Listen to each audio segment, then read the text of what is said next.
Right, so when we talk about the politics, you very quickly get to the economics, right? So, and people say, well, the politicians say, well, it's the economists, and the economists say, well, no, you need the political will, and then we can be deployed to deliver what they... So there's this sort of lack of accountability, this gap that occurs. Why has the economics delivered such a unequal and broken system? Well, that was the point of it, really. If we go back to the 70s, this is my, two-paragraph history of the last 40 years, would be that in the 70s you had a lot of alienation, worker militants. There's a saying that the 60s hit the working class. In the 70s, there's a spirit of rebellion, wildcat strikes. The U.S. had just lost the Vietnam War. So elites felt like they were really losing control of everything.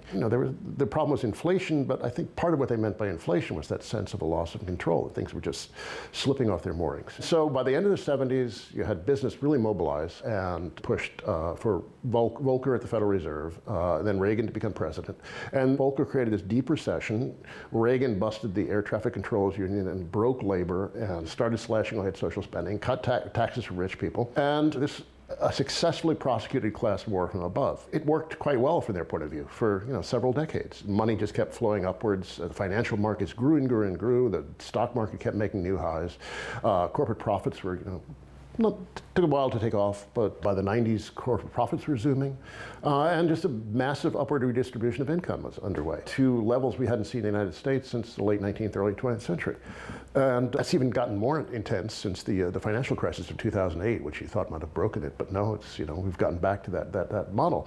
But Reaganism and Thatcherism were attacks on the living standards of the masses, to use the old languages. But that creates a problem for a society that's economically and politically dependent on mass consumption. You need the demand to keep the economic machine